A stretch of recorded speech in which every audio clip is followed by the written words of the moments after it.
Pessoal, brincadeiras à parte, tá? Desculpa aí, mas estou viciada nessa música. Não, agora falando sério, né? Com todas essas medidas de proteção, de contenção, as nossas aulas foram suspensas, mas para que vocês não tenham prejuízos, eu vou passar umas aulinhas aí online para vocês, para que a gente não fique muito atrasados, tá? Então, retomando o conteúdo, a gente estava falando da escola inclusiva. E para se construir uma escola inclusiva, é fundamental repensar as estruturas presentes nela, inclusive questões como currículo, avaliação, pedagogia e formas de agrupamento dos alunos, além de transformar a escola em um local onde todos se sintam bem, se sintam acolhidos e se sintam pertencentes, tá? O princípio fundamental da escola inclusiva é que todas as crianças devem, sempre que possível, lembra que a gente falou muito disso, desde que elas não sejam agressivas ou apresentem ameaça para outros alunos, independente de qualquer dificuldade ou diferença, elas devem estar juntas. Ficou horrível o meu grifo, vocês sabem que eu tremo, desculpa aí, tá?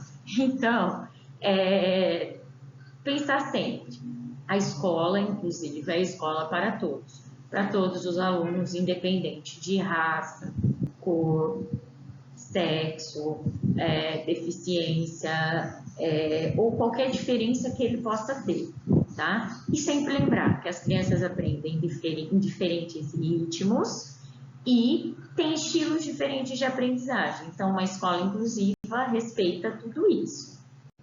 Retomando um pouco o conceito de integração, não vamos esquecer, tá?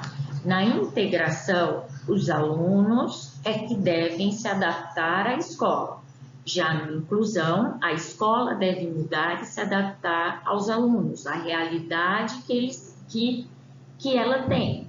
Então, esse processo de inclusão demanda um trabalho de toda a equipe, além de uma ressignificação de valores, concepções, atitudes, reconhecendo a diferença e valorizando, de maneira que todos tenham acesso e qualidade no processo de ensino-aprendizagem. A gente não pode esquecer da questão da qualidade do ensino. Então, não adianta só o aluno estar lá dentro da escola, no cantinho, no fundinho, como eu já disse, né, usei esse exemplo, um vaso lá, ignorado, e que o professor não estimule, não passe atividades, que ele não esteja aprendendo. Então, como afirma Rodrigues, na educação inclusiva, pressupõe-se uma participação plena de todos os agentes educativos. Todo mundo, tá? Nós já falamos isso, mas eu vou frisar novamente. Todos têm que ter um olhar inclusivo. Desde a faxineira, a cozinheira, o diretor, o professor, o inspetor, todos têm que ter um olhar inclusivo, para que os alunos realmente se sintam pertencentes àquele lugar, tá? Para se desconstruir um sistema de ensino excludente, a diferença pois, o conceito que se impõe para que possamos defender a tese de uma escola para todos. Então, a diferença é o ponto principal para se reconhecer e para se construir uma escola de todos. Porque a partir do momento que a gente reconhece que todos somos diferentes, a gente tem um olhar diferente. Tem um olhar que pensa nas diferenças, nos diferentes ritmos de aprendizagem, nos diferentes modos de se aprender, tá? Então, uma escola inclusiva deve partir do princípio que todos somos diferentes e, portanto, temos nossas peculiaridades, diferentes formas de aprender e dificuldades nesse processo. Essa escola deve estar organizada de maneira a receber, acolher e respeitar. Receber, acolher e respeitar a todos os alunos, tá? Então, uma escola inclusiva, ela recebe, ela acolhe e ela respeita toda a diversidade. tá? Independente, aqui a gente não está falando só de deficiência, tá? Estamos falando também de condição social, de etnia, de sexo, de deficiência, de tudo, tá? O que temos que fixar é a diferença faz parte, somos diferentes e por isso temos que respeitar as diferenças, tá? Respeitar o aluno que aprende diferente e nos adaptarmos para poder dar um ensino de qualidade para esses alunos. Como reafirma Aranha, uma escola inclusiva é aquela que garante a qualidade de ensino educacional a cada um de seus alunos, reconhecendo e respeitando a diversidade e respondendo a cada um de acordo com suas potencialidades e necessidades. Então, a gente adapta o conteúdo, adapta a metodologia, adapta os objetivos, tudo para atender às necessidades desse aluno. Isso nós vamos ver um pouquinho, né, mais para frente. Como eu já disse, eu acho que eu já comentei com vocês, se chama adaptação curricular, tá?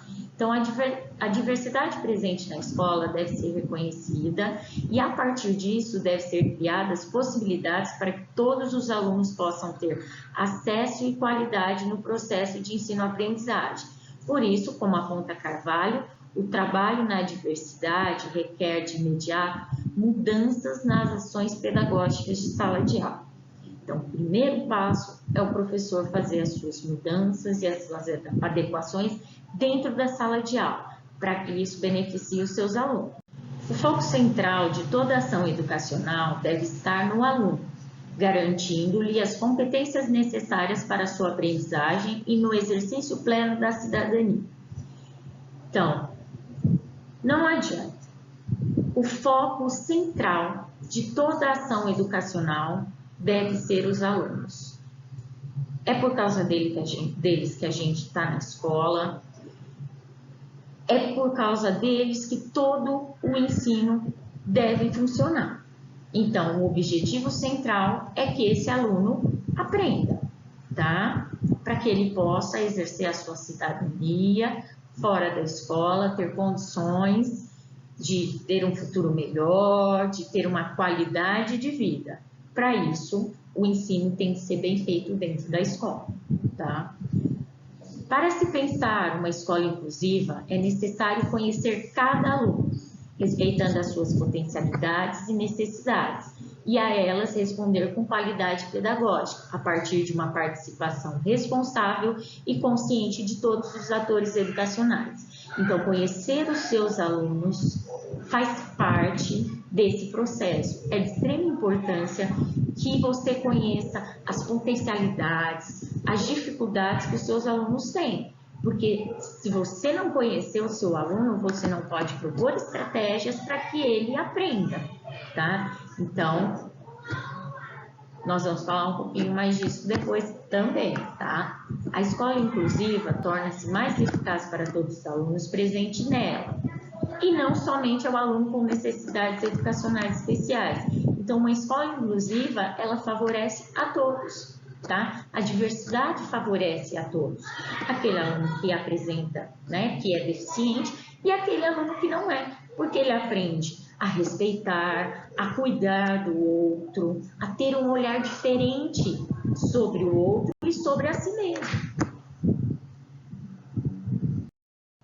Então, como aponta Porter, né, um autor da área, para que a escola se concretize como uma escola inclusiva, é importante que as lideranças escolares apoiem professores e alunos a partir de estratégias práticas, tais como capacitação de professores, construção de estruturas colaborativas a partir de parcerias com a comunidade, a relação de apoio entre professor da classe comum e o professor especialista, que é aquele professor que tem em algumas escolas a sala de recurso, né? Ele é especialista em algumas deficiências, ou o professor itinerante, que ele vai atender, não tem uma sala na escola, mas ele vai atender algumas escolas. Então, essa parceria entre o professor da sala regular e esse professor especialista é de extrema importância, porque esse professor, ele é capacitado, ele tem um olhar diferente e ele pode auxiliar muito no preparo das aulas do professor da sala regular, tá? A partir de parcerias com os professores, parceria com os pais, porque eles conhecem os seus filhos, tá? E possibilitando sempre um apoio mútuo à inclusão. Então, toda essa rede de apoio é muito favorável para a inclusão. Só com ela a inclusão realmente vai ser efetiva.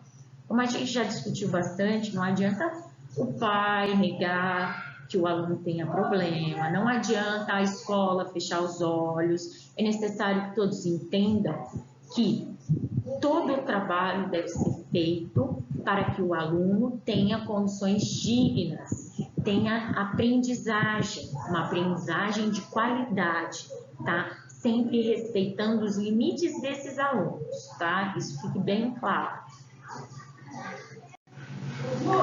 Essa relação de apoio entre o professor especialista e o professor da sala regular, como aponta Vilaronga e Mendes, que também são autoras da área de educação inclusiva, depois vou passar as referências para vocês, não me deixem esquecer, tá? Constitui-se por meio de um ensino colaborativo, no qual deve existir um planejamento em conjunto, a partir do qual são discutidos os assuntos inerentes ao trabalho com o aluno com necessidades educacionais especiais, tais como o planejamento das adaptações curriculares, que são essas modificações que nós vamos falar depois, e a construção de metas para o plano de ensino individualizado. O plano de ensino individualizado é nós temos o plano de ensino da sala, que é mais amplo, e temos o plano de ensino individualizado, que às vezes é necessário ser feito para esses alunos que têm deficiência.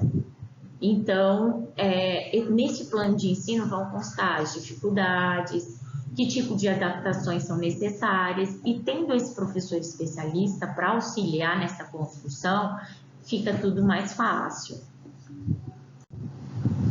Tal planejamento em conjunto é fundamental para que os professores possam compartilhar seus conhecimentos e construir um planejamento que possibilite a organização das suas aulas de maneira que atenda aos alunos com necessidades educacionais especiais, que realmente possa suprir as necessidades de aprendizagens desses alunos. Porque não adianta mudar, fazer adaptação, querer passar uma coisinha fácil, não é isso que a gente está falando. Tá? A gente está falando de adaptações, de modificações que realmente sejam eficazes para o aprendizado desse aluno, porque senão é balela. Porém, nem sempre esse trabalho em conjunto acontece como deveria nos momentos de formação e serviço a partir de ATPCs, e por vezes é substituído por um planejamento e um trabalho solitário do professor. Então, vocês, como futuros professores, têm que batalhar por esse planejamento conjunto, porque a troca de aprendizado, de informações entre os professores é de extrema importância para o enriquecimento do professor e até para o aprendizado dos alunos, porque você aprende com o seu colega, você troca experiências, muitas vezes ele já foi professor desse aluno, então tudo isso é muito favorável para o processo de aprendizagem, de ensino-aprendizagem. Mineto reforça a necessidade do incentivo à formação continuada, que é de extrema importância. Vocês estão tendo essa formação agora, como futuros professores, mas não é uma formação suficiente. É necessário a gente estar em constante formação, em constante estudo e aprendizado. Porque, como eu já disse, as deficiências são diferentes, cada deficiência tem sua peculiaridade. O mesmo aluno com autismo, 2 alunos com autismo, podem ter características bem diferentes. Então, o estudo, essa formação continuada é muito importante. E é uma formação de todos os agentes escolares, né? Não basta ser a formação só do professor, é necessário a formação dos funcionários, da equipe gestora, pois todos têm que trabalhar pensando, né, numa ótica de inclusão. Então, afirmando que esse é o alicerce na escolha e na efetivação de práticas metodológicas adequadas para atender a diversidade de aprendizagens dos alunos. Então, se a gente não tiver em constante formação, a gente não consegue atender as demandas, não consegue realmente dar uma educação de qualidade para esses alunos. Para que a inclusão na escola seja realmente efetivada, é fundamental que qualquer barreira que impossibilite ou prejudique o acesso, a permanência e a aprendizagem dos alunos sejam eliminadas. Aqui, quando a gente fala em barreiras, tá? Nós vamos falar também de barreiras fixas, né? Barreiras estruturais, mas não são só elas, tá? Então, devem ser, né, eliminadas qualquer barreiras que impossibilitem ou prejudiquem o acesso, a permanência e a aprendizagem dos alunos. Então, devem ser eliminadas. Agora nós vamos ver um pouquinho mais sobre quais são essas barreiras. É necessário que sejam identificadas e removidas, né, como eu já disse, quaisquer barreiras que possam impossibilitar a concretização de uma educação inclusiva, sejam elas de caráter conceitual, atitudinal e ou político-administrativo. Essas barreiras podem ser, por exemplo, a mudança de atitude frente às diferenças, ao repensar o trabalho desenvolvido na escola, as injustiças sociais e econômicas que causam a desigualdade de oportunidades ou as múltiplas jornadas dos professores, por exemplo, que a gente já sabe que prejudica muito todo esse planejamento diferenciado, mas isso vai além das nossas possibilidades, né?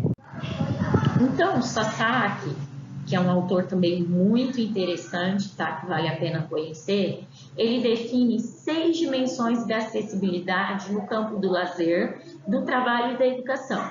Então, ele não fala somente da educação, ele traz a acessibilidade como um todo, tá? Tanto no trabalho, quanto no lazer e a educação. As quais devem romper com as barreiras que impedem a inclusão. Ele as define como acessibilidade arquitetônica, comunicacional, metodológica, instrumental, programática e atitudinal. Tá? São essas as barreiras. Na educação, nós podemos compreender as dimensões de acessibilidade como maneiras de adequar o sistema escolar às necessidades do aluno, seja nos campos arquitetônicos, comunicacionais, metodológicos, instrumental e programáticos ou atitudinais. Então, vamos conhecer um pouquinho mais sobre essas barreiras. Então, tá aqui. Essas 6 barreiras, né, apontadas pelo Sasaki, nós temos a barreira arquitetônica. A barreira arquitetônica, como o nome já diz, são as barreiras físicas, tudo que impede a locomoção dessas pessoas, tá? Por exemplo, barreiras ambientais, em recintos internos e internos da escola, os transportes coletivos. Então, deve haver uma porta maior para o cadeirante, deve haver suporte, um bebedor mais baixo, deve haver rampas, tá? Tudo isso entra na acessibilidade arquitetônica, tá? O ônibus, para transportar esse aluno, tem que ser adaptado também, então não basta toda a escola ser adaptada e ao chegar na escola não tem uma calçada ali com que o aluno, né, com elevação para que o aluno possa acessar a escola, tá? Então tudo isso entra na acessibilidade arquitetônica. Acessibilidade atitudinal, que entram nas atitudes e nos valores. Então, por meio de programas de práticas de sensibilização e conscientização das pessoas, tá? Por meio de, como foi sugerido, né, na sala, palestras, atividades diferenciadas que mostrem, não só para os alunos, mas também para os pais, a necessidade de se ter uma postura que não se enquadre em estereótipos, em estigmas, tá? Em preconceito, em discriminação. Tudo isso são barreiras atitudinais. Então, a gente ter uma postura acolhedora e respeitosa se constitui como uma acessibilidade atitudinal. Aí nós temos a acessibilidade comunicacional, tá? Que são eliminar com as barreiras da comunicação, seja ela através de linguagem de sinais, por exemplo, linguagem corporal, na comunicação escrita, por exemplo, você ter materiais em braille, tá? Textos ampliados, notebooks adaptados para pessoas com diferentes deficiências, e até a comunicação virtual e com acessibilidade digital. A acessibilidade instrumental diz respeito aos instrumentos, utensílios de estudo. Lembram aquele exemplo que eu falei da professora que substituiu o lápis por um lápis mais grosso? E as meninas até falaram sobre enrolar o EVA no lápis. Isso se enquadra na acessibilidade instrumental. Então, são os materiais adaptados, para essas pessoas com alguma deficiência. Então, é um lápis, uma caneta, um transferidor, uma régua, um teclado de computador, a tecnologia assistiva para comunicação, locais, que disponibilizam materiais até para questões de lazer, por exemplo, uma bola com guiso para deficientes visuais, tá? Então, tudo isso entra na acessibilidade instrumental, que são os utensílios. Uma colher adaptada, uma colher modificada, tudo isso entra em acessibilidade instrumental. Aí nós temos a acessibilidade metodológica, e essa nós vamos falar bastante, porque ela se enquadra bem nas adaptações curriculares, que são as barreiras nos métodos e técnicos de estudo, tá? Então, as adaptações curriculares são aulas baseadas nas inteligências múltiplas, que depois eu vou fazer uma videoaulinha aqui para vocês falando dela, tá? Provavelmente semana que vem, porque vocês não vão se livrar de mim tão fácil. Então, baseada nas inteligências múltiplas, uso de todos os estilos de aprendizagem, participação de todo e cada aluno, novos conceitos de avaliação, de aprendizagem, tá?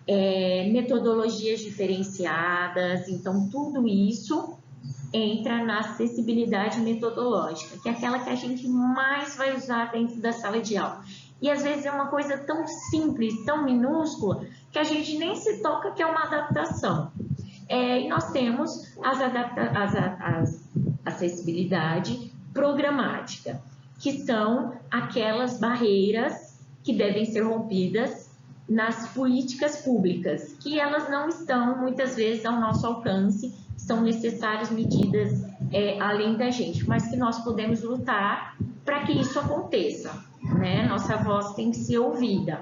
Então, elas vêm a partir de leis, de decretos, de portarias, resoluções, medidas provisórias e até em menor porte, em questões da própria gestão escolar. Então, tudo isso entra na acessibilidade programática. Então, o rompimento dessas barreiras possibilitam a construção de uma escola inclusiva, na qual os alunos são bem recebidos e acolhidos. Bem recebidos e acolhidos, tá? Não só inseridos, não só colocados lá dentro. Tendo a possibilidade de locomover-se, comunicar-se e estudar sem quaisquer impedimentos. Como apresenta Aranha, a construção de uma escola inclusiva implica em transformações no contexto educacional, transformações de ideias, de atitudes e da prática das relações sociais, tanto no âmbito político, no administrativo, como no didático-pedagógico. Pessoal, então, ao compreender as barreiras que impossibilitam a consolidação de uma escola inclusiva, é possível alternativas para transpô-las, tais como as adaptações curriculares, que será, né, um dos nossos próximos assuntos, que constitui uma possibilidade de acessibilidade metodológica. Então, nós vamos ficar bastante nessa questão da acessibilidade metodológica. Então, por hoje é só. Aguardem que eu volto. Qualquer dúvida sobre a aula, vocês podem encaminhar para mim um áudio, tá? Tô deixando, lado errado, aqui.